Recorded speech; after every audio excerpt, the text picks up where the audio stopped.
कोई भी सपना साकार करने के लिए सबसे जरूरी है सही कोच का होना। चुनिए भूषण साइंस प्लस को और करें अपने फार्मा एंड नर्सिंग का सपना साकार। Download the app now.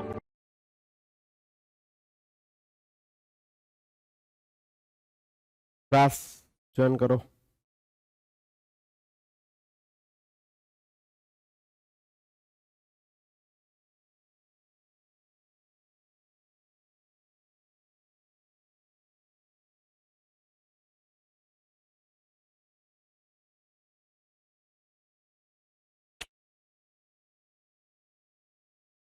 क्या हो गया?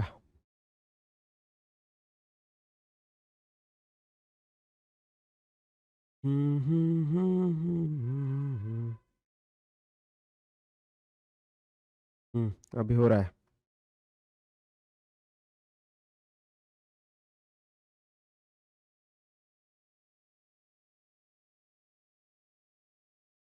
क्लास ज्वाइन हुआ। Okay, let's continue chapter number 11। और हमने कल पढ़ा था ऑटोकॉइड्स लाइक हिस्टामिन, है ना। हमने पढ़ा था हिस्टामिन के बारे में, ठीक है। हिस्टामिन के बारे में हमने पढ़ा था, उसका फिजियोलॉजिकल रोल क्या है, उसके रिसेप्टर्स क्या थे, सारी चीजें जो है हमने कल के क्लास में पढ़ा था। तो कल का क्लास अब आपको समझ में आया होगा।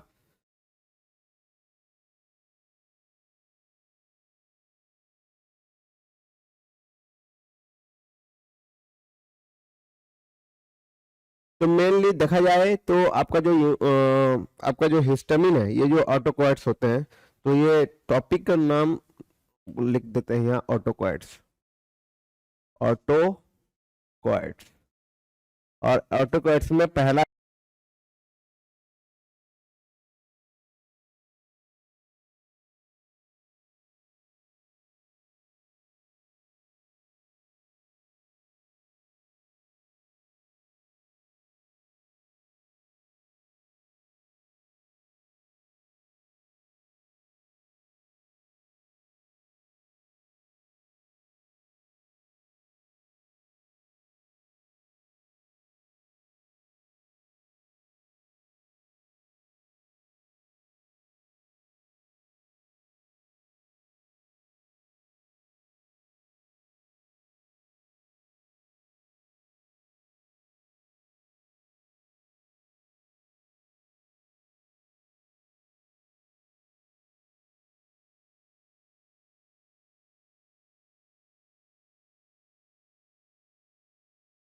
जो हमने पढ़ा था वो हिस्टामिन था, है ना।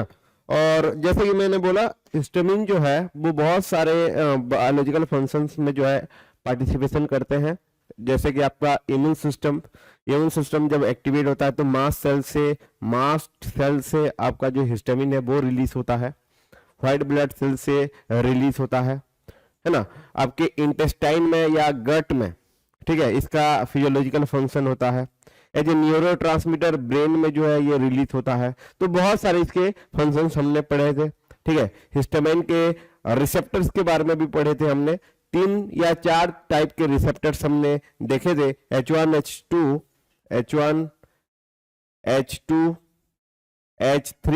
और H4 के बारे में हमने देखा था, ठीक है। H1, H2, H3 और H4 के बारे में हमने जाना था। हिस्टामिनिक रिसेप्टर इसको हम बोल सकते हैं। और इसके अलावा उसका मैकेनिज्म ऑफ एक्शन भी देखा था। मींस जब हिस्टामिन, ये जो रिसेप्टर्स हैं, इनमें अगर बाइंड होते हैं तो किस मैकेनिज्म के थ्रू, ठीक है, किस मैकेनिज्म के थ्रू वो बायोलॉजिकल रेस्पॉन्स या फिजियोलॉजिकल रेस्पॉन्स जो है वो प्रोड्यूस करते हैं, वो भी हमने देखा था, ठीक है। आगे अगर पढ़ेंगे, फिजियोलॉजिकल रोल भी हमने पढ़ा था। फिजियोलॉजिकल रोल तो फिजियोलॉजिकल रोल में जैसे कि हमने नर्वस सिस्टम के बारे में पढ़ा। नर्वस सिस्टम में जो भी न्यूरॉन्स होते हैं, न्यूरॉन्स में आपको मेनली H1 रिसेप्टर देखने को मिल जाएगा। कार्डियोवास्कुलर सिस्टम में जैसे कि आपका ब्लड वेसल्स को ये क्या करते हैं, भासोकंस्ट्रिक्शन करते हैं। लार्ज ब्लड वेसल्स में भासोकंस्ट्रिक्शन करते हैं, स्मॉल आर्टरीज में ये भासो डायलेशन करते हैं। तो बहुत सारे इसके फिजियोलॉजिकल रोल हमने पढ़ा था डिफरेंट बॉडी ऑर्गन में, डिफरेंट बॉडी ऑर्गन्स में हमने देखा था। लुइस ट्रिपल रेस्पॉन्स के बारे में भी हमने जाना था। लुइस ट्रिपल रेस्पॉन्स मींस जब आप हिस्टामिन को इंट्रावेनस रूट में आप अगर इंसर्ट करते हो, मींस इंजेक्ट करते हो, या आप बोल सकते हो स्किन में इंट्राडर्मल रूट के थ्रू, है ना, अगर इंसर्ट करते हो या आप बोल सकते हो इंजेक्ट करते हो हिस्टामिन को, तो आपको ट्रिपल रेस्पॉन्स देखने को मिलता है। पहला जो रेस्पॉन्स था वो ब्राइट कलर जो है देखने को मिलेगा वहां, ठीक है। दूसरा है आपका रेड कलर स्पॉट देखने को मिलेगा विथ इन ए मिनट, ठीक है। जहां आप सुई को लगाए होंगे वहीं पे आपको रेड कलर स्पॉट दिखाई देगा। और तीसरा है वहां पे आपका स्वेलिंग या एडेमा हो सकता है। तो ये तीन चीजें जो है होता है ट्रिपल रेस्पॉन्स में, ठीक है। इसके बारे में भी हमने पढ़ा था, ठीक है। हिस्टामिनिक शॉक है ना, जब आप आईवी एडमिनिस्ट्रेशन करते हो लार्ज डोज में हिस्टामिन का, तो एनाफाइलैक्सिस होता है, जैसे कि लो बीपी होगा, ठीक है। इसमें आपका जो ब्लड सर्कुलेशन का जो परमेबिलिटी है वो बढ़ जाएगा, कार्डियक आउटपुट जो है वो बहुत लो हो जाएगा, जिसकी वजह से एनाफाइलैक्सिस शॉक होता है, और इसमें बंदे का जो है जान भी जा सकता है। तो ये भी होता है। हार्ट में आपने देखा था जो हार्ट का मसल्स है उसको बहुत ज्यादा कंट्रैक्ट करता है, ठीक है, और H2 रिसेप्टर जो है आपके हार्ट में मौजूद होता है।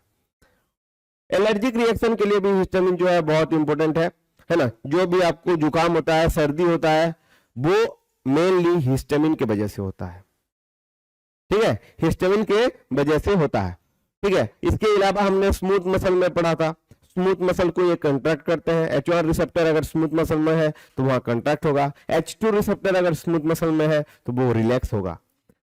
ओके, नेक्स्ट पढ़ते हैं पैथोफिजियोलॉजिकल रोल। पैथोफिजियोलॉजिकल रोल क्या है ये भी जान लेते हैं। पैथोफिजियोलॉजिकल रोल, ठीक है। पैथोफिजियोलॉजिकल रोल में मींस हिस्टामिन कौन कौन से बीमारियां या डिजीज जो है वो प्रोड्यूस करता है ये भी जान लेते हैं, है ना। तो पहला जो डिजीज प्रोड्यूस करता है हिस्टामिन वो होता है, क्योंकि ये आपके इंटेस्टाइन में या स्टमक के इनर लाइनिंग में आपका जो बोलते हैं ये कौन सा था सेल आपका था, हाँ उसको भूल गया मैं, हाँ। तो ये गैस्ट्रिक एसिड प्रोड्यूस करने के लिए जिम्मेवार होते हैं। Gastric acid produce means gastric acid secretion के लिए ये जिम्मेवार होते हैं। तो गैस्ट्रिक एसिड मींस HCl, ये एसिड सीक्रेशन होगा तो क्या होगा, एसिडिटी होगा, एसिडिटी होगा,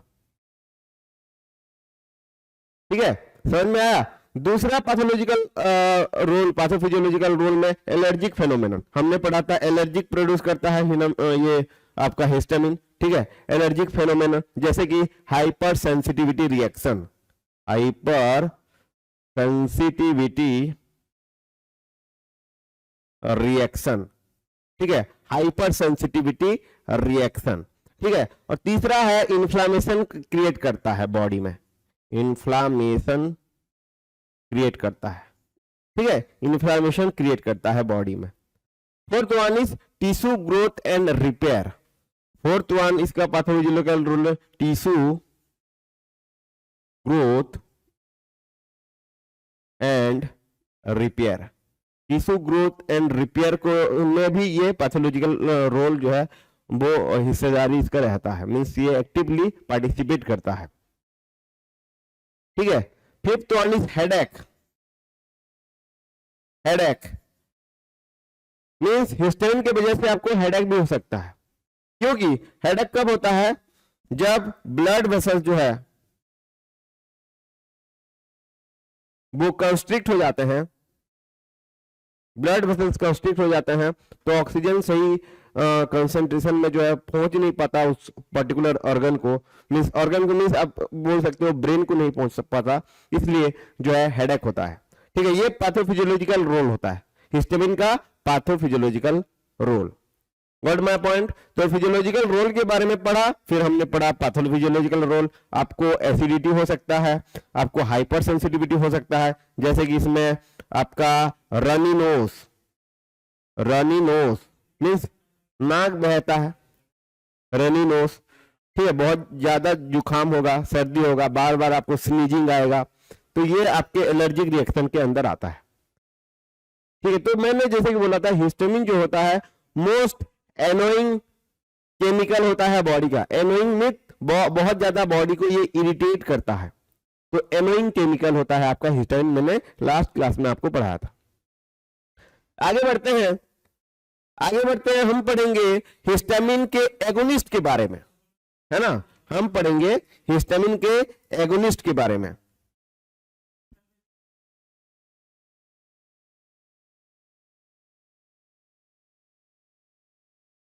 agonist of histamine, agonist means मान लीजिए रिसेप्टर है, हिस्टामिनिक रिसेप्टर जो भी हो, H1 हो, H2 हो, H3 हो, H4 हो, जो भी रिसेप्टर हो, ये हिस्टामिनिक अगर रिसेप्टर है तो हिस्टामिन तो यहाँ बाइंड करेगा। हिस्टामिन जैसा सिमिलर ड्रग जो होते हैं जो कि हिस्टामिन को मिमिक करते हैं, मिमिक्री करते हैं, उनके बारे में हम पढ़ेंगे, जिसको हम एगोनिस्ट बोलते हैं। एगोनिस्ट ऐसे सब्सटेंस होते हैं जो कि हिस्टामिन की तरह काम करते हैं, हिस्टामिन जैसा दिखने में रहते हैं, सिमिलर लुकिंग, और ये रिसेप्टर पे जाके बाइंड करते हैं। जैसे हिस्टामिन, मान लीजिए ये हिस्टामिन है,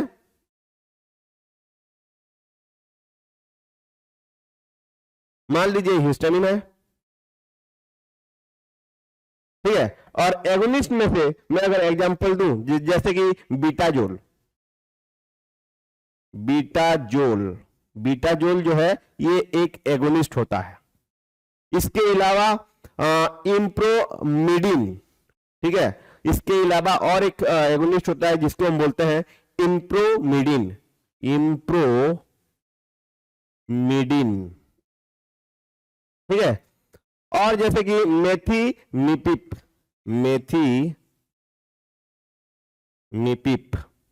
ये तीन ड्रग जो है एगोनिस्ट की तरह काम करते हैं।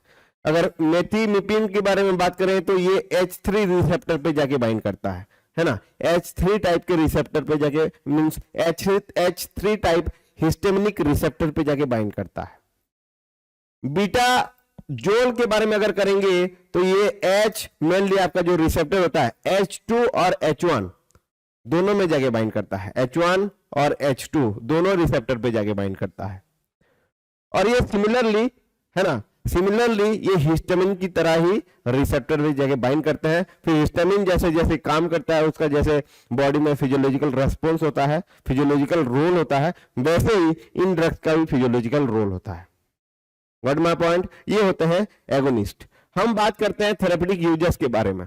इसके अलावा थेरापेटिक यूजेस क्या क्या है? Therapeutic uses of histamine.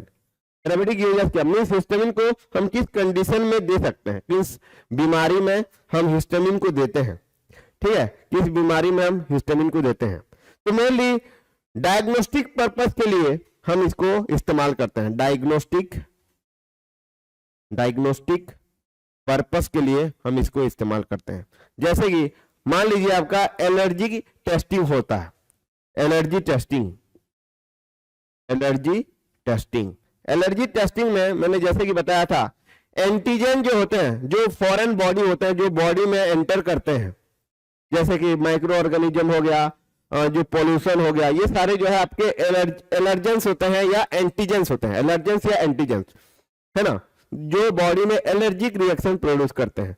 तो यहां अगर एंटीजन, एजी में लिख रहा हूं, एंटीजन अगर बॉडी में है तो यहाँ कौन, यहाँ फर्स्ट डिफेंस मैकेनिज्म में कौन यहाँ रिलीज होगा? हिस्टामिन रिलीज होगा। तो यहाँ एंटीजन है तो हमारा व्हाइट ब्लड सेल वो बनाएगा एंटीबॉडी। क्या बनाएगा? एंटीबॉडी बनाएगा।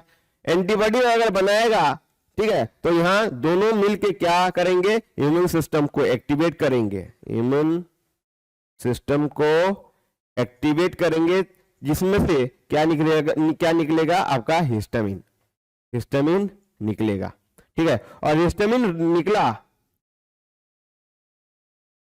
हिस्टामिन अगर निकल रहा है मीन्स यहां आप देख सकते हैं डायग्नोस्टिक पर्पस के लिए एलर्जिक टेस्टिंग हो रहा है। ठीक है, तो आप बोल सकते हो एलर्जिक टेस्टिंग में हिस्टामिन का इंपॉर्टेंट रोल होता है। ठीक है, नेक्स्ट वन इज आपका गैस्ट्रिक एसिड सिक्रेशन। आपको पता है हिस्टामिन की वजह से बॉडी में या आपके स्टमक में गैस्ट्रिक एसिड सिक्रेशन बहुत ज्यादा होता है ना। तो आप कोई भी हिस्टामिन को केमिकल, ये एगोनिस्ट ले लो या हिस्टामिन ले लो या हिस्टामिन ले लो, ये जरूर गैस्ट्रिक एसिड सिक्रेशन करेगा स्टमक में, जिसके वजह से एसिडिटी भी हो सकता है ना। तो testing of function of gastric acid secretion में भी हम ये डायग्नोस्टिक पर्पस के लिए हम इसको इस्तेमाल कर सकते हैं। ठीक है, हम इसको इस्तेमाल कर सकते हैं। तो जैसे कि मैंने बोला, अगर कोई भी आप रिसर्च करोगे, ये तो फिलहाल आप डिप्लोमा में है, डिग्री में अगर जाओगे तो डिग्री लेवल पे हो, पीएचडी लेवल पे हो, एम फार्म लेवल पे हो, क्या करते हैं हम हिस्टामिन को जो है चूहे में दे देते हैं, रैट में देते हैं। तो वहां क्या होगा, उसका बॉडी भी हमारा बॉडी की तरह लगभग होता है ना। तो हिस्टामिन जो है ये एलर्जिक टेस्टिंग में भी इस्तेमाल किया जाता है। तो हिस्टामिन को हम देंगे, मान लीजिए हम चूहे में हिस्टामिन को दे रहे हैं। ठीक है, तो यहाँ क्या होगा, एंटीजन एंटीबॉडी रिएक्शन प्रोड्यूस होगा, जिससे कि क्या होगा, हमें ये पता चलेगा कि कौन से टाइप के एलर्जी मीन्स कौन से टाइप के मीन्स एंटीजन जो है वो बॉडी में है, ये हमें हिस्टामिन के वजह से ही पता चलेगा। ठीक है, तो ये थेरेपेटिक या डायग्नोस्टिक पर्पस के लिए ये इस्तेमाल होता है। हम पढ़ेंगे, ये हो गया आपका ऑल टोटल हिस्टामिन के बारे में। हमने हिस्टामिन के बारे में पढ़ा, उसके रिसेप्टर के बारे में पढ़ा, पैथोफिजियोलॉजिकल रोल के बारे में पढ़ा, हमने फिजियोलॉजिकल रोल के बारे में पढ़ा। ठीक है, एगोनिस्ट के बारे में पढ़ा, हमने पढ़ा थेरेपेटिक यूजेस के बारे में। हम पढ़ेंगे एंटी हिस्टामिनिक ड्रग, है ना, एंटी हिस्टामिनिक ड्रग। हिस्टामिन पढ़ लिया, तो ऐसे ड्रग जो कि ये चारों रिसेप्टर को ब्लॉक करते हैं उनको हम बोलेंगे एंटी हिस्टामिनिक ड्रग। मीन्स ये हिस्टामिन का जो एक्शन है बॉडी में उसको ये ब्लॉक करने का काम करते हैं, उनको हम बोलेंगे एंटी हिस्टामिनिक ड्रग। या तो वो हिस्टामिनिक रिसेप्टर को ब्लॉक करेंगे या तो वो हिस्टामिन का जो एक्शन है उसको ये ब्लॉक करेंगे। गॉट माय पॉइंट, ये होता है antihistaminic drug, anti histaminic drug. ठीक है, तो हम पढ़ेंगे एंटी हिस्टामिनिक ड्रग। स्टार्ट करें क्या एंटी हिस्टामिनिक? कोई डाउट है इसमें? हाँ, पेरियडल सेल से आपका हिस्टामिन रिलीज होता है। Thank you Rajesh. ठीक है,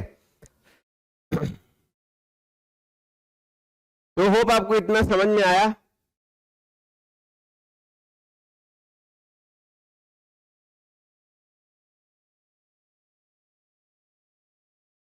चलिए बात करते हैं एंटी हिस्टामिनिक ड्रग।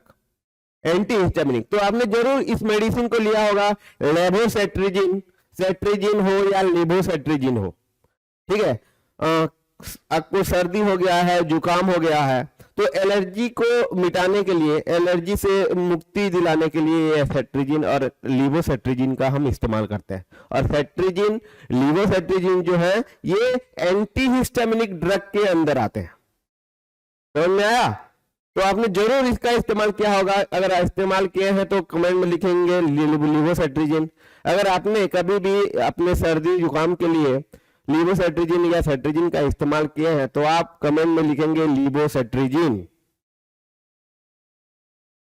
ठीक है, तो मैंने जैसे ही बोला ये इधर रिसेप्टर को ब्लॉक करेंगे। कौन से रिसेप्टर को? हिस्टामिनिक रिसेप्टर को ब्लॉक करेंगे,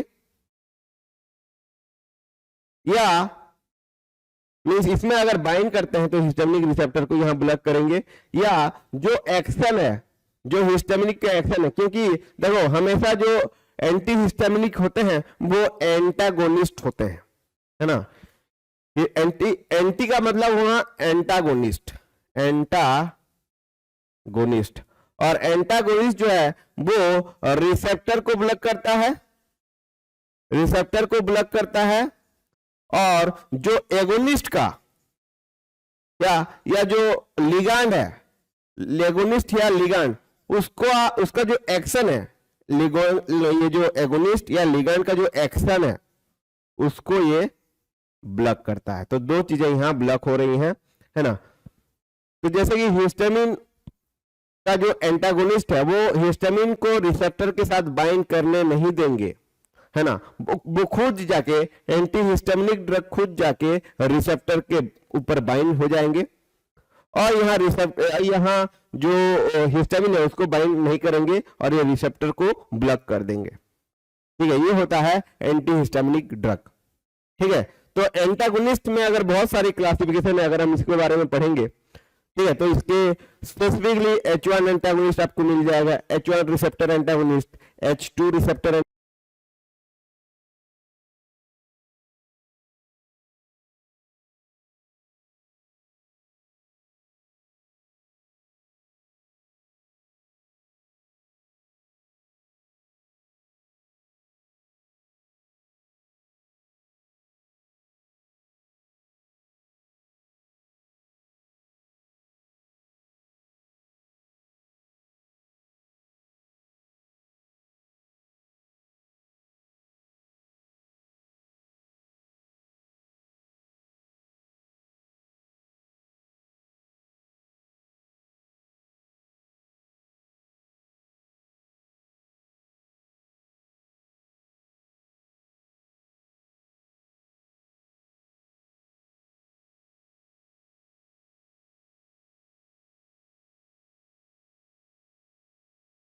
एंटागोनिस्ट, H3 रिसेप्टर एंटागोनिस्ट, है ना, H4 रिसेप्टर एंटागोनिस्ट। तो सभी रिसेप्टर का स्पेसिफिक केमिकल होता है या एंटी हिस्टामिनिक ड्रग होते हैं, जो कि ये सभी रिसेप्टर को स्पेसिफिकली वो जो है ब्लॉक करते हैं।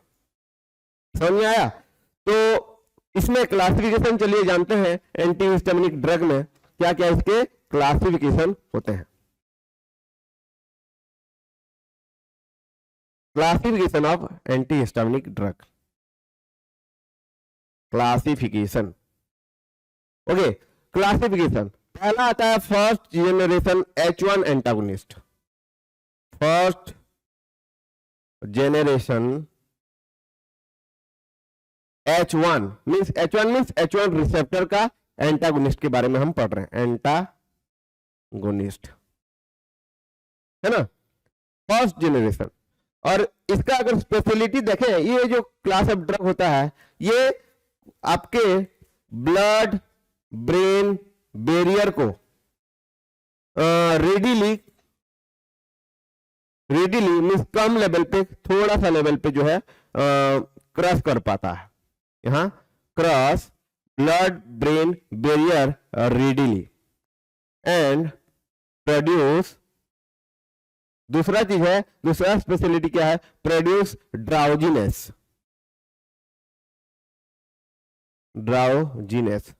ड्राउजीनेस का मतलब होता है आपको नींद आएगा, जिसको हम स्लीपीनेस भी बोलते हैं, स्लीपीनेस। समझ में आया? तो मान लीजिए आपने अगर एग्जाम देने जा रहे हो, आपको सर्दी जुकाम हुआ है, उस टाइम पे आप एग्जाम देने जा रहे हो, तो इस क्लास के ड्रग अगर आप खाते हो, H1 एंटागोनिस्ट ड्रग आप खाते हो, तो आपको एग्जाम हॉल में नींद आएगा। तो ये ड्रग आप मत खाइएगा। ठीक है, तो इसमें जो कैटेगरी के ड्रग आते हैं जैसे कि डाइफिनाइल जो होता है, सॉरी, डाइफेनहाइड्रामाइन। पहला एग्जांपल है डाइफेन हाइड्रामाइन। ठीक है, डाइफेन हाइड्रामाइन। पायरिलामाइन एक होता है, पायरिलामाइन, डाइफेन हाइड्रामाइन, पायरिलामाइन। ठीक है, दो ड्रग आप यहां याद रख सकते हैं। इसके अलावा अदर कैटेगरी में इसी के अंदर और देखेंगे। ठीक है, जैसे कि आपका क्लोरफेनिरामाइन,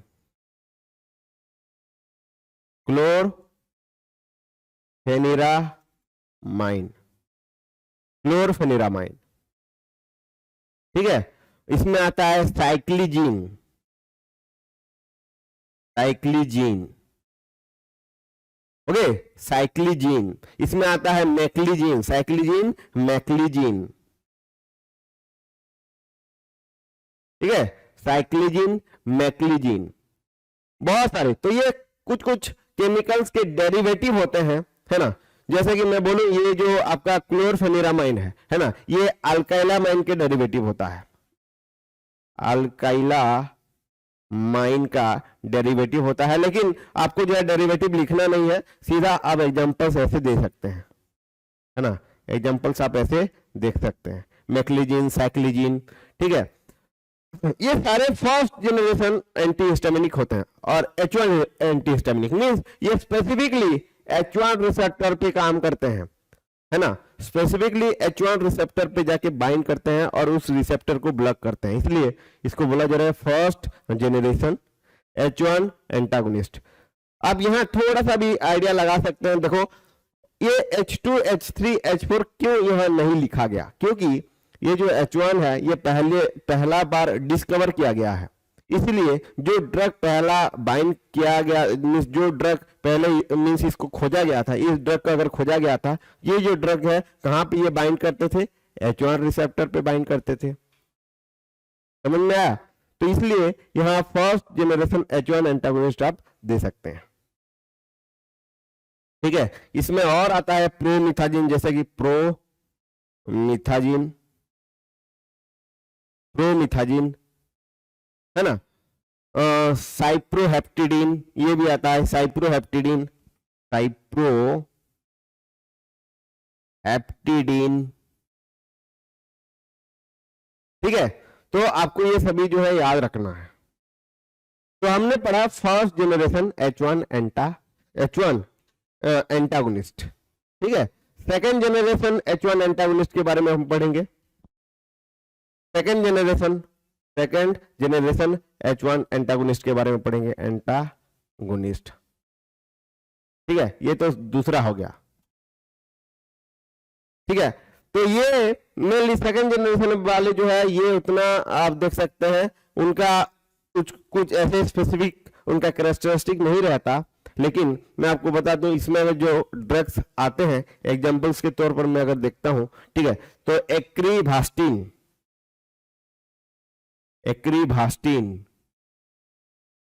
ये एक ड्रग आ जाएगा। सेट्रिजिन जो है ये आपके सेकंड जनरेशन में आता है, सेट्रिजिन, है ना, सेट्रिजिन आप खाते हैं सेट्रिजिन, तो इसका जो लीवोसेट्रिजिन भी इसी के अंदर आ जाएगा, लीवोसेट्रिजिन इसी के अंदर आ जाएगा, ठीक है। एजिलास्टिन आता है, एजिलास्टिन, समझ में आ रहा है, एजिलास्टिन आता है। तो इसमें और जैसे कि सिमिटेडिन, लोराटिडिन, ठीक है, लोराटिडिन,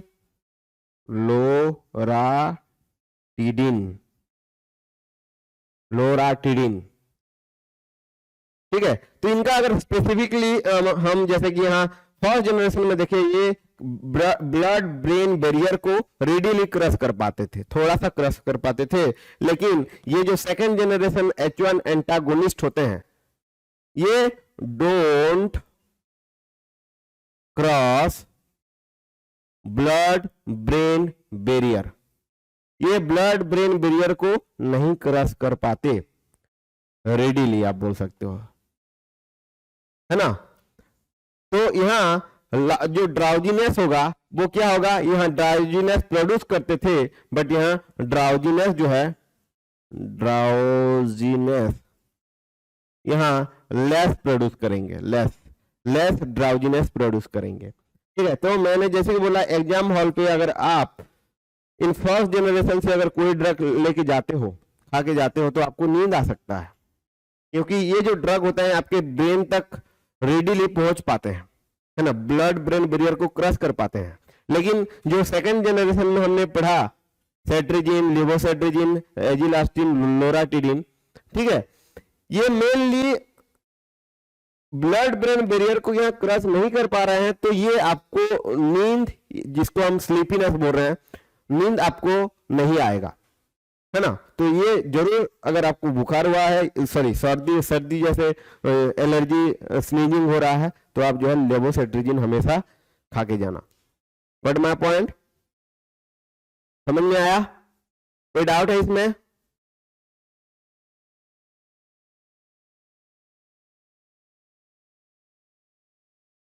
गुड आफ्टरनून वैभव, समझ में आ रहा है? ये होता है लीवोसेट्रिजिन। तो हमने क्लासिफिकेशन पढ़ लिया, इतना सारा क्लासिफिकेशन है, आपको जितना हो सके याद रखना है, ठीक है। मैकेनिज्म ऑफ एक्शन चलिए जानते हैं, क्या इनके मैकेनिज्म ऑफ एक्शन होता है, ठीक है। तो मैकेनिज्म ऑफ एक्शन में देखेंगे तो हमने मैकेनिज्म ऑफ एक्शन देखा, है ना। मैकेनिज्म ऑफ एक्शन हमने हिस्टामिन का देखा कि ये कौन से रिसेप्टर पे जाके बाइंड करते हैं। हिस्टामिन जो है H1 रिसेप्टर पे जाके बाइंड करेगा तो क्या बायोलॉजिकल रेस्पॉन्स जो है प्रोड्यूस होता है, क्योंकि ये जो रिसेप्टर है ये जहां जहां इनका लोकेशन है ना, जहां जहां इनका लोकेशन है वो यहाँ इफेक्ट देखने को मिलेगा आपको। समझ में आ रहा है? ठीक है, समझ में आ रहा है? तो यहाँ एक आइडिया लगा सकते हैं, एक आइडिया लगा सकते हैं, फर्स्ट जनरेशन में आपको, है ना, सेडेशन, मोर सेडेशन आएगा, मोर सेडेशन। सेडेशन का मतलब होता है नींद, है ना। और सेकंड जनरेशन में आपको लेस सेडेशन, कम नींद आएगा। Okay, got my point? ये होता है दो स्पेशलिटी। आप फर्स्ट जनरेशन सेकंड जनरेशन को अगर ले रहे हैं तो ये होता है आपका स्पेशलिटी, ठीक है। चलिए बात करते हैं एंटी हिस्टामिनिक ड्रग का फिजियोलॉजिकल रोल क्या होता है।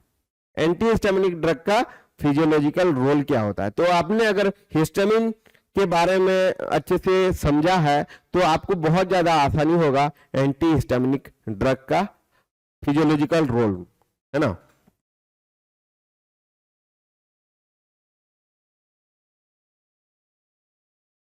तो हम पढ़ेंगे physiological role of antihistaminic drug.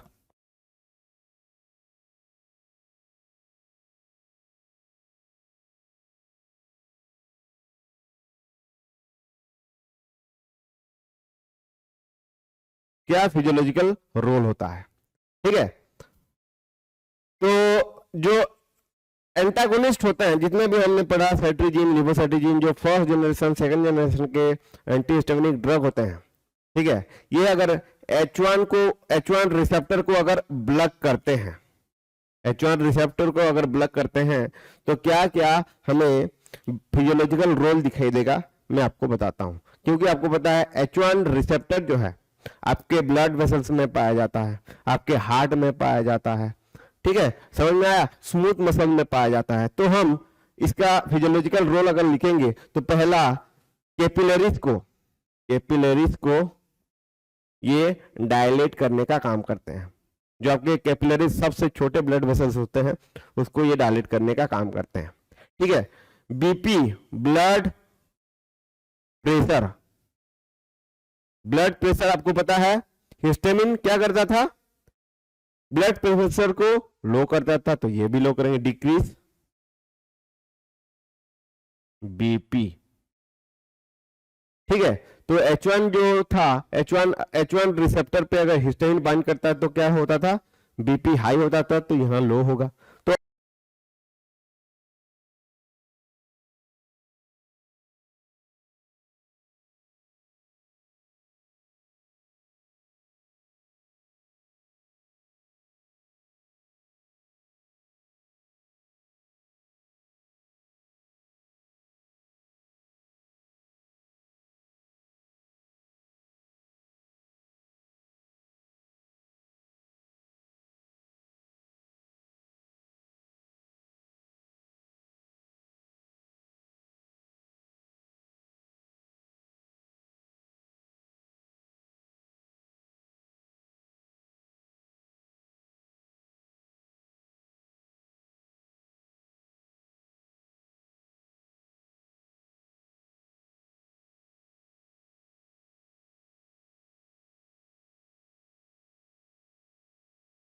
Opposite होगा, ठीक है, ऑपोजिट होगा, एलर्जिक रिएक्शन प्रोड्यूस होगा। मीन्स आप बोल सकते हो, मैं यहां सीधा लिख देता हूं, ऐसे लिखेंगे तो बहुत टाइम लगेगा, है ना। मैं आपको बता देता हूं, जितना जहां जहां भी H1 रिसेप्टर मौजूद है वहां हिस्टामिन बाइंड करता था, तो फिजियोलॉजिकल रोल आपने पढ़ा। लेकिन जो अब एंटी हिस्टामिनिक ड्रग वहां बाइंड करेगा, तो सभी चीजों में आपको एंटी हिस्टामिनिक एक्शन देखने को मिलेगा, एंटी हिस्टामिनिक एक्शन देखने को मिलेगा। तो ये क्या क्या ब्लॉक करता है अगर H1 रिसेप्टर, तो मैंने जैसे कि बोला ट्रिपल रेस्पॉन्स, ट्रिपल रेस्पॉन्स के बारे में हमने पढ़ा था, है ना। जब आप हिस्टामिन को इंजेक्ट करते हो तो ट्रिपल रेस्पॉन्स दिखाई देता है। पहले लाल हो जाएगा चारों तरफ, जहां आप इंजेक्शन को दिए हो साइट ऑफ इंजेक्शन वहां तो रेड स्पॉट हो जाएगा, फिर कुछ टाइम के बाद जो है वहां एडेमा हो जाएगा। तो ये चीजें जो है ब्लॉक होता है, एंटी हिस्टामिनिक ड्रग अगर देंगे तो ये सारी चीजें ब्लॉक होता है, ठीक है। जो कंट्रैक्शन होता था, कंट्रैक्शन ऑफ स्मूथ मसल, जो आपका यूटेराइन स्मूथ मसल हो, ब्रोंकियल स्मूथ मसल हो, है ना, जो स्मूथ मसल को ये हिस्टामिन कंट्रैक्ट करता था, है ना, वो अब नहीं होगा। मींस यहां स्मूथ मसल कंट्रैक्ट नहीं होगा, यहां रिलैक्स होगा, ठीक है। यहां इचिंग होता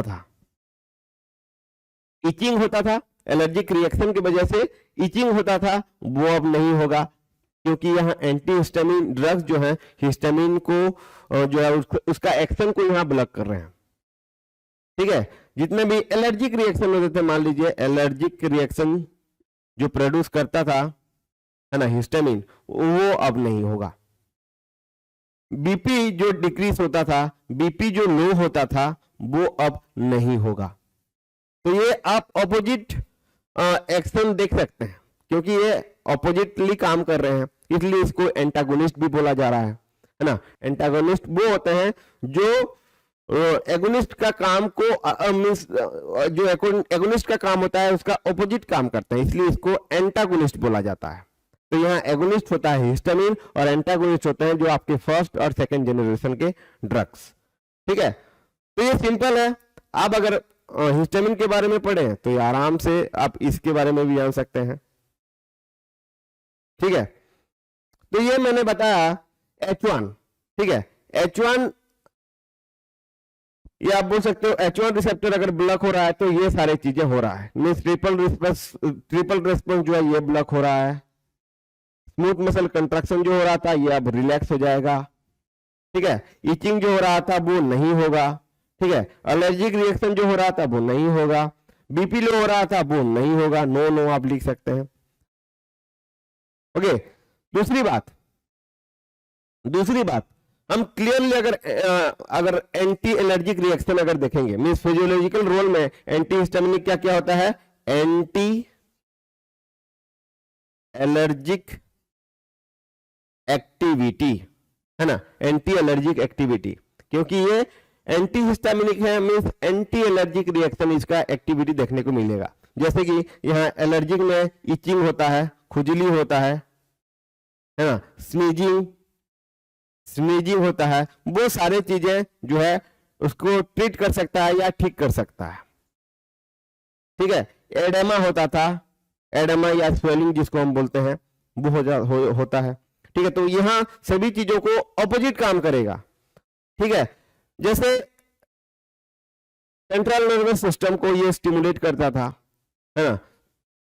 मैं अगर सीएनएस की बात करूं, सीएनएस, तो ये जो एंटी हिस्टामिनिक ड्रग है ये आपके सेंट्रल नर्वस सिस्टम में क्या करेंगे, तो हमने पढ़ा फर्स्ट जनरेशन और सेकंड जनरेशन के ड्रग्स में मेनली ये सीएनएस में सेडेटिव इफेक्ट जो है वो शो करते हैं। सेडेटिव इफेक्ट मींस आपको नींद आएगा, ठीक है, क्योंकि ये किसको क्रॉस करते हैं, ब्लड ब्रेन बैरियर को, triple B, blood brain barrier को ये क्रॉस करते हैं, मींस ये आपके सेंट्रल नर्वस सिस्टम तक पहुंच जाते हैं, है ना। एंटी हिस्टामिनिक ड्रग जो होते हैं वो आपके सेंट्रल नर्वस सिस्टम तक पहुंच जाते हैं, ठीक है। ये हो गया तीसरा फिजियोलॉजिकल रोल। फोर्थ अगर देखेंगे, ये कभी कभी एंटी कोलिनर्जिक एक्शन शो करते हैं। Cholinergic means anti cholinergic activity या एक्शन जो है इनका देखने को मिलता है। मींस जो एंटी हिस्टामिनिक ड्रग होते हैं वो एंटी कोलिनर्जिक एक्शन जो है वो प्रोड्यूस करते हैं। एंटी कोलिनर्जिक एक्शन जैसे कि आपका इसमें जो ड्रग है प्रोमिथाजिन, फेनिरामाइन, डाइफेनहाइड्रामाइन हमने पढ़ा है ना। प्रोमिथाजिन, डाइफेनहाइड्रामाइन, फेनिरामाइन, ये सभी जो है पोटेंट एंटी कोलिनर्जिक एजेंट होते हैं। तो जैसे कि आपका यहाँ कोलिनर्जिक एक्शन में क्या होता था, कोलिनर्जिक एक्शन में क्या होता था, जितने भी आपके ग्लैंड्स होते थे, मैं अगर एग्जांपल दूं, जितने भी आपके ग्लैंड्स होते थे है ना, जितने भी आपके ग्लैंड्स हो, जैसे कि लैक्रिमल ग्लैंड, लैक्रिमल ग्लैंड, जैसे कि आपका म्यूकस ग्लैंड, जैसे कि आपका सेलिवरी ग्लैंड जिसमें से सलाइवा निकल के आता है, सेलिवरी ग्लैंड, ठीक है। तो ये सारे ग्लैंड्स को क्या करेगा, ये जो कोलिनर्जिक एक्शन है वो सीक्रेट करता था। समझो, अच्छे से समझो, मैं बता रहा हूं cholinergic action. Anti cholinergic action क्या करेगा, ये जितने भी ग्लैंड्स होते हैं उसका सिक्रेशन को स्टॉप कर देगा या लो कर देगा, आप बोल सकते हो लो कर देगा, ठीक है, स्टॉप करेगा या लो कर देगा। तो वैसे ही काम ये एंटी हिस्टामिनिक ड्रग का होता है ना, ऐसे ही एंटी हिस्टामिनिक ड्रग का होता है। और एक बार बोलता हूं, क्लियरली सुनिए, कोलिनर्जिक सिस्टम में हम कोलिनर्जिक ड्रग्स में हमने पढ़ा था, कोलिनर्जिक ड्रग्स जो होते हैं एसिटिल कोलिन, कोलिनर्जिक ड्रग में एसिटिल कोलिन जो होता है वो क्या करता है, जितने भी आपके ग्लैंड्स को एक्टिवेट करता है और ग्लैंड्स में जो जो लिक्विड है उसको सीक्रेट करता है। जैसे कि आपका लैक्रिमल ग्लैंड, आई से जो यहाँ लैक्रिमा निकलता है, सेलिवरी ग्लैंड, सेबासियस ग्लैंड, ठीक है, जितने भी ग्लैंड होता है, जितने भी फ्लूइड होते हैं उसको सीक्रेशन को रिलीज करता है, ग्लैंड सीक्रेशन को ये एक्टिवेट करता है। लेकिन हम एंटी कोलिनर्जिक ड्रग्स को अगर देते हैं तो ये क्या करेंगे, सीक्रेशन को यहां स्टॉप करेंगे। तो वैसे ही एंटी कोलिनर्जिक का वही आपका फिजियोलॉजिकल एक्शन होता है, वो भी ये जो ग्लैंड्स है इसको, इनका जो सीक्रेशन है इसको ये लो करते हैं या स्टॉप करते हैं। तो इसलिए एक फिजियोलॉजिकल रोल क्या है, antihistaminic drug acts as a anticholinergic action. समझ में आया, एंटी कोलिनर्जिक एक्शन। फिर आगे बढ़ते हैं, अगर मैं ब्रेन और हाइपोथैलेमस में देखूं, ठीक है, ब्रेन और हाइपोथैलेमस, फिजियोलॉजिकल रोल नंबर 5,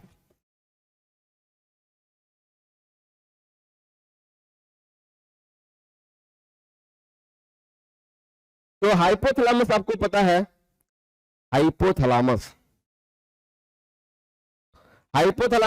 आपने पढ़ा था, वोमिटिंग सेंटर जिसको हम बोलते हैं, वोमिटिंग सेंटर, ठीक है, वोमिटिंग सेंटर। तो वोमिटिंग सेंटर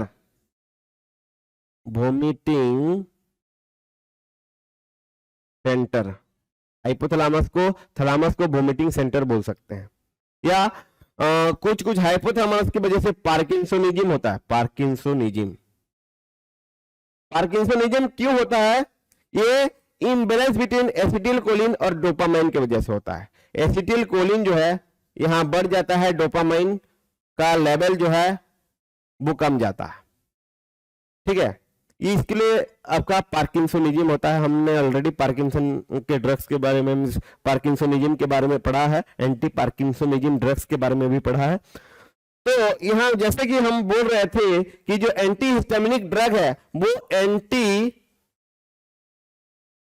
कोलिनर्जिक ड्रग्स की तरह काम करते हैं, है ना, ड्रग्स की तरह काम करते हैं। तो ये क्या करेंगे, वोमिटिंग सेंटर के वजह से जो वोमिटिंग होता था, वोमिटिंग, जैसे कि मैं एग्जांपल दूं, हमने एमिटिक्स में पढ़ा था मोशन सिकनेस, मोशन सिकनेस आपको पता है, मींस दूर आप जा रहे हो, बहुत दूर ट्रैवल कर रहे हो, ठीक है, उसकी वजह से आपको नाउसिया, वोमिटिंग जैसे सिम्टम्स आता है, क्योंकि यहाँ वोमिटिंग सेंटर जो है जहां हाइपोथैलेमस में मौजूद है वो जो है स्टिमुलेट होता है, जिसकी वजह से आपको नाउसिया, वोमिटिंग होता है ड्यूरिंग मोशन सिकनेस। तो उसको भी ये ठीक करता है। ठीक करता है मीन्स एंटी हिस्टामिनिक ड्रग का क्या एक्शन है, vomiting, anti vomiting drug, anti vomiting activity आप बोल सकते हो। और ये मेनली दूसरा चीज, ये पार्किंसोनिज्म को ट्रीट कर सकता है, पार्किंसोनिज्म को ट्रीट कर सकता है और ये वोमिटिंग को भी ट्रीट कर सकता है।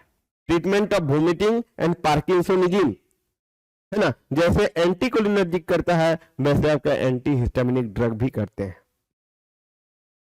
व्हाट माय पॉइंट, आगे बढ़ते हैं। और एक फिजियोलॉजिकल रोल, और एक फिजियोलॉजिकल रोल जैसे कि एंटी इमिटिक और एंटी ट्यूसिव। ऑलरेडी मैंने बोला एंटी इमिटिक और antitussive. Antiemetic antitussive हमने पढ़ा। एंटी इमिटिक मीन्स वोमिटिंग को रोकने के लिए जो ड्रग इस्तेमाल किए जाते हैं। तो यहाँ जो एंटी हिस्टामिनिक होते हैं उनको as a antiemetic drug भी हम इस्तेमाल कर सकते हैं। जैसे कि मॉर्निंग सिकनेस, प्रेगनेंसी में होता है मॉर्निंग सिकनेस, है ना, मॉर्निंग मीन्स सुबह सुबह जो प्रेग्नेंट लेडी होते हैं उठते हैं तो उनको वोमिटिंग का सिम्टम्स दिखाई देता है। तो उसमें हम जो फर्स्ट और सेकंड जनरेशन में जो एंटी हिस्टामिनिक ड्रग हमने पढ़ा था, है ना, वो भी इस्तेमाल किए जाते हैं। ठीक है। और एक होता है जैसे कि हमने पढ़ा मॉर्निंग सिकनेस, तो मॉर्निंग सिकनेस को भी ये ट्रीट करता है। तो यहाँ आप लिख देंगे एंटी एमिटिक एक्टिविटी के टाइप्स में आपका morning motion sickness, motion sickness, तो मोशन सिकनेस को भी ये ट्रीट करता है एंटी हिस्टामिनिक ड्रग। ठीक है, ये हो गया फिफ्थ। सिक्स्थ वन इज आपका हो गया लोकल एनेस्थेटिक इफेक्ट, है ना, लोकल एनेस्थेटिक इफेक्ट मीन्स जितने भी आपके एंटी हिस्टामिनिक ड्रग्स होते हैं जो हिस्टामिन को ब्लॉक करते हैं, हिस्टामिन रिसेप्टर को ब्लॉक करते हैं, उनका लोकल लेवल पे किसी स्पेसिफिक जगह पे एनास्थेटिक इफेक्ट उनका देखने को मिलता है। एनास्थेटिक इफेक्ट, एनास्थेटिक मीन्स एनास्थेसिया आपको पता है, उस जगह को वो सुन कर देंगे, वहां सेंसिटिविटी को यहाँ ब्लॉक कर देंगे, न्यूरॉन्स को वहां ब्लॉक कर देंगे। तो लोकल एनास्थेटिक इफेक्ट आपका एंटी हिस्टामिनिक ड्रग्स का भी रहता है। जैसे कि मीपाइरामाइन, है ना, एंटी हिस्टामिनिक ड्रग का एक एग्जांपल है मीपाइरामाइन। ये एक एंटी हिस्टामिनिक है और ये एक लोकल एनेस्थेटिक के रूप में भी काम करता है। तो एक ड्रग का दो एक्शन यहां देखने को मिल रहा है, एक ड्रग का दो एक्शन भी देखने को मिल रहा है। तो मीपाइरामाइन ऐसा ड्रग है जो कि लोकल एनेस्थेटिक के रूप में भी काम आता है और एंटी हिस्टामिनिक ड्रग के रूप में भी काम आता है। और यहाँ जो एंटी हिस्टामिनिक ड्रग है ये एंटीकोलिनर्जिक ड्रग्स की तरह भी काम करते हैं। मींस ये जैसे एंटीकोलिनर्जिक पार्किंसोनिज्म और वोमिटिंग सेंटर को ठीक करते थे, नाउसिया वोमिटिंग को ठीक करते थे, वैसे एंटी हिस्टामिनिक ड्रग जो है ये पार्किंसोनिज्म और जो नाउसिया वोमिटिंग का सिम्टम्स है उसको भी ये ट्रीट कर सकते हैं। समझ में आ रहा है? और है बहुत सारे हैं, आपको जो है फार्माकोलॉजी जम के पढ़ना पड़ेगा, तभी जो है ये सारे कंसेप्ट आपको क्लियर होंगे, क्योंकि हम जो है इसको बार बार रिपीट कर रहे हैं। पार्किंसोनिज्म में हमने कुछ ड्रग ऐसे पढ़े होंगे जो कि एंटी हिस्टामिनिक ड्रग्स के जैसे ही काम करते हैं। समझ में आ रहा है? एंटीकोलिनर्जिक जो है वो कहीं ना कहीं एंटी हिस्टामिनिक ड्रग के जैसे ही काम कर रहा है।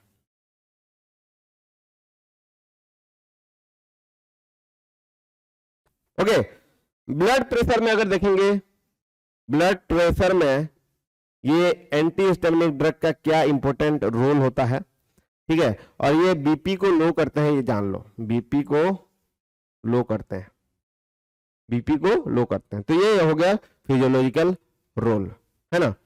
एंटी हिस्टामिनिक ड्रग का यूजेस के बारे में जान लेते हैं, क्या क्या यूजेस है। एंटी हिस्टामिनिक ड्रग को हम किस पर्पस के लिए इस्तेमाल कर सकते हैं। तो हमने जैसे कि बताया लिवोसेट्रिजिन एलर्जिक रिएक्शन को ठीक करने के लिए, ट्रीट करने के लिए इस्तेमाल किया जाता है।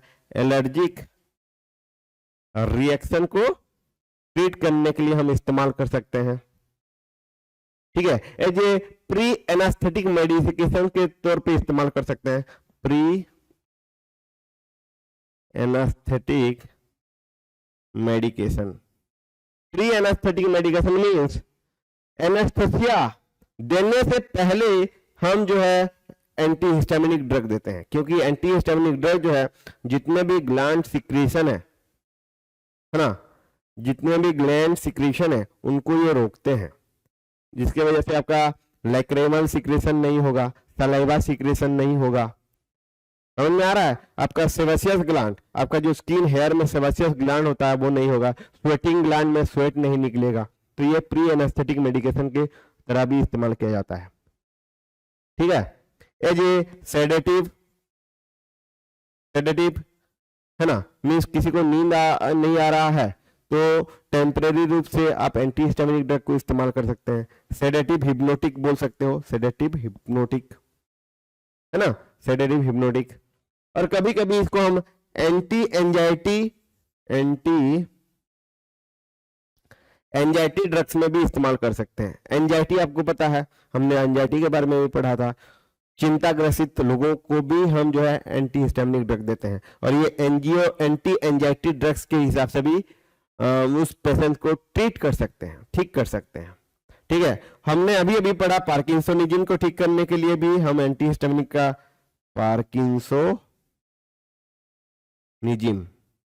पार्किंसन डिजीज को भी ठीक करने के लिए हम जो एंटी हिस्टामिनिक इस्तेमाल कर सकते हैं। किसी को सुनाई नहीं दे रहा है, वर्टिगो, जिस किसी को सुनाई नहीं दे रहा है, चक्कर आ रहा है, मेनली चक्कर आ रहा है, तो उसको हम वर्टिगो बोलेंगे। तो वर्टिगो को भी ठीक करने के लिए इस्तेमाल मीन्स ये एंटी हिस्टामिनिक ड्रग इस्तेमाल कर सकते हैं। तो हमने ऑल पढ़ा है, जितने मोशन सिकनेस होते हैं या मॉर्निंग सिकनेस होते हैं, मोशन सिकनेस हो, मॉर्निंग सिकनेस हो, इसको ठीक करने के लिए भी हम जो है एंटी हिस्टामिनिक ड्रग का इस्तेमाल कर सकते हैं। कॉमन कोल्ड के लिए ऑब्वियसली सबसे ज्यादा यूज होने वाला कॉमन कोल्ड है ना, कॉमन कोल्ड, क्योंकि एलर्जी की वजह से जो सर्दी होता है, जुकाम होता है, कॉमन कोल्ड के लिए भी हम जो है एंटी हिस्टामिनिक ड्रग का इस्तेमाल कर सकते हैं। समझ में आया? अगर एडवर्स इफेक्ट अगर देखेंगे, एडवर्स इफेक्ट, तो मैं यहाँ एडवर्स इफेक्ट भी एक जगह बना देता हूं, यहीं पे लिख देते हैं एडवर्स इफेक्ट क्या क्या होता है। एंटी हिस्टामिनिक ड्रग का एडवर्स इफेक्ट क्या होता है? Adverse effect, AE, adverse effect. ठीक है, तो mainly central nervous system, CNS की बात करेंगे। CNS में देखा, CNS में क्या करते हैं, ये जो फर्स्ट और सेकंड जनरेशन के जो एंटी हिस्टामिनिक ड्रग होते हैं, ये ब्लड ब्रेन बैरियर को क्रॉस करते हैं, तो ये क्या आएगा, नींद आएगा, सेडेशन, नींद आएगा, बहुत ज्यादा नींद आता है। ठीक है, तो इसमें लेक ऑफ कंसंट्रेशन भी आपको मिल जाएगा, lake of LACK, lake of concentration. इसलिए मैं बोल रहा था, अगर आप एग्जाम हॉल में मेडिसिन खा के जा रहे हो, मीन्स ये एंटी हिस्टामिनिक ड्रग खा के जा रहे हो, तो चेक कर लेना वो लेवोसेट्रिजिन होना चाहिए, लेवोसेट्रिजिन और सेट्रिजिन होना चाहिए, ना कि उसमें जो फर्स्ट जनरेशन के ड्रग हैं वो नहीं होना चाहिए, क्योंकि आपको नींद आएगा एग्जाम हॉल में, आप लिख नहीं पाओगे, कंसंट्रेशन जो है वो नहीं आएगा, इसमें आपको बहुत ज्यादा फैटिक लगेगा, थकावट, फैटिक। ठीक है, ये CNS की वजह से होता है। ठीक है, CNS की वजह से होता है।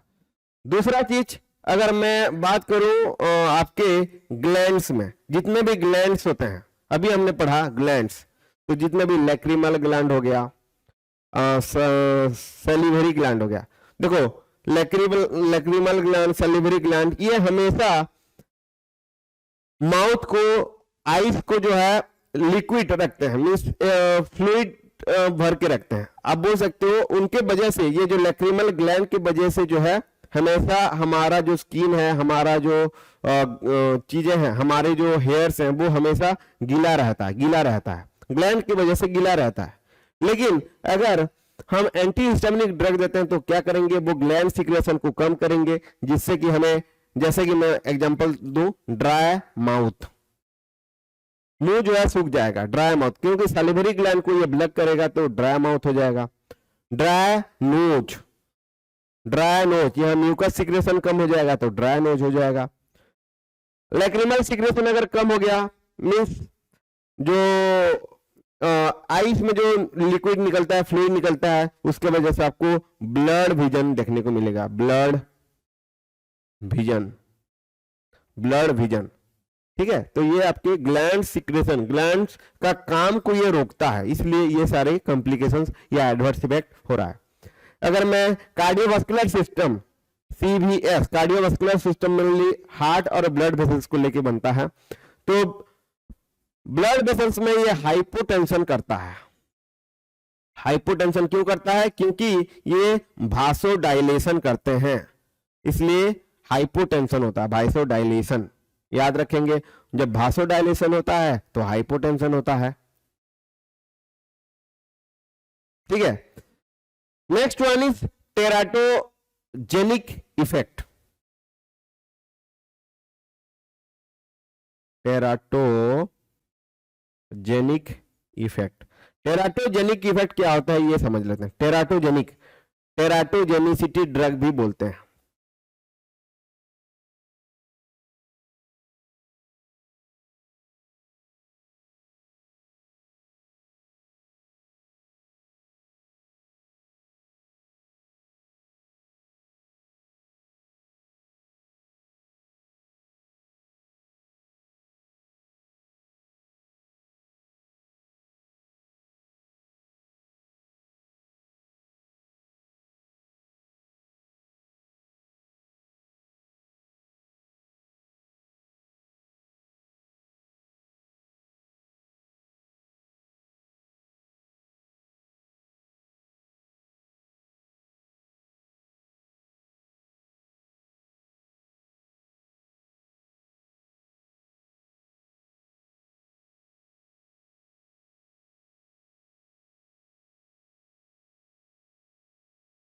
Teratogenic effect, okay.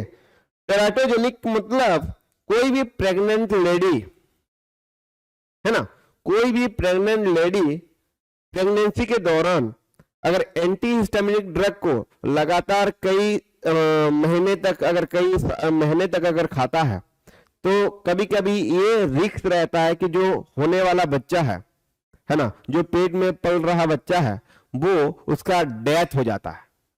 इसलिए हम बोलते हैं टेराटोजेनिक इफेक्ट। मींस जो फोइटल है, जो फोइटस होता है माँ के पेट के अंदर, है ना, तो वो कहीं ना कहीं डेथ होता है, तो उसको हम बोलेंगे फोइटल डेथ। और ये एंटी हिस्टामिनिक ड्रग के वजह से होता है। तो कितना ज्यादा इसका एडवर्स इफेक्ट होता है। तो इसमें जो हमने पढ़ा था मैक्लिजिन और साइक्लिजिन, है ना, दो ड्रग हमने पढ़ा था एंटी हिस्टामिनिक ड्रग के अंदर, मैक्लिजिन और साइक्लिजिन। इनके वजह से क्या होता है, टेराटोजेनिसिटी इफेक्ट जो है देखने को मिलता है ना। तो ये मेनली एडवर्स इफेक्ट होता है, सभी को नहीं होता, लेकिन जो अगर बाय चांस ओवरडोज खा लिया, बहुत ज्यादा डोज में एंटी हिस्टामिनिक ड्रग ले लिया, तो ये कॉम्प्लिकेशंस हो सकते हैं। इसके अलावा अगर मान लीजिए कोई ओवरडोज ले लिया है ना, कोई ओवरडोज ले लिया है एंटी हिस्टामिनिक ड्रग का, मान लीजिए कोई प्रोमिथाजिन को बहुत ज्यादा ले लिया है ना, इनमें से एक ड्रग प्रोमिथाजिन को बहुत ज्यादा ले लिया है, तो क्या क्या हो सकता है, ट्रीमर हो सकता है, ट्रीमर, ठीक है, उसको ट्रीमर हो सकता है, झटका, कन्वल्सन हो सकता है, कन्वल्सन, ठीक है, उसको जो है फ्लशिंग हो सकता है, फ्लशिंग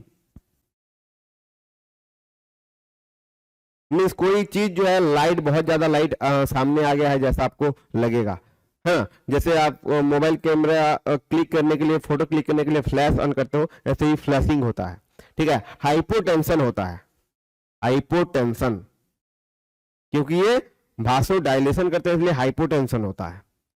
लो बीपी जिसका हो गया तो ब्लड सप्लाई होल बॉडी में नहीं होगा, हाइपोटेंशन मीन्स लो बीपी, लो बीपी मीन्स आपका होल बॉडी सप्लाई नहीं होगा ब्लड का, क्योंकि यहाँ हाइपोटेंशन हो रहा है, तो उसके वजह से भी बहुत ज्यादा कॉम्प्लिकेशंस हो सकता है। Respiratory failure, respiratory failure means आपका जो रेस्पिरेटरी सिस्टम है वो फेल कर जाएगा, आपका लंग्स जो है अच्छे से कंट्रैक्ट नहीं करेंगे, ऑक्सीजनेटेड ब्लड जो है वो नहीं पहुंचेगा। या कभी कभी हार्ट फेलियर देखा गया है, हार्ट फेलियर। तो ये सभी किसके वजह से हो रहा है? Over dose of antihistaminic drug, over dose of antihistaminic drug. तो होप आपको ये क्लास समझ में आया। इतना है एंटीहिस्टामिनिक ड्रग में, इतना है बस एंटीहिस्टामिनिक ड्रग में। Got my point? Antihistaminic drug. तो आपने अगर हिस्टामिन पढ़ा है तो एंटीहिस्टामिनिक ड्रग आसानी से होगा, क्योंकि जस्ट हिस्टामिन का जस्ट ऑपोजिट होता है एंटीहिस्टामिनिक ड्रग। इसमें जो फिजियोलॉजिकल रोल आपको मिलेगा, इसमें उसका उल्टा मिलेगा, ऑपोजिट मिलेगा। ठीक है, मैकेनिज्म ऑफ एक्शन सेम है, मैकेनिज्म ऑफ एक्शन जो है वो सबका सेम है ना? कोई डाउट है इसमें?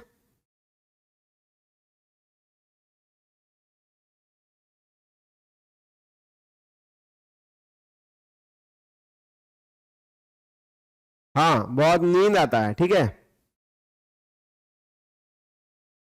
समझ में आया?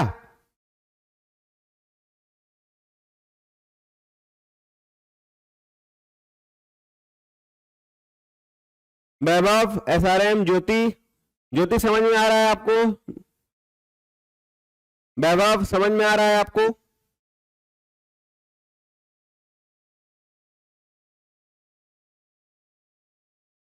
ठीक है, तो होप आपको समझ में आया है ये क्लास। मैं और नोट जो है अपलोड कर देता हूं, एक बार आप देखेंगे, है ना? और आज के क्लास में बस इतना ही, फिर कल मिलेंगे।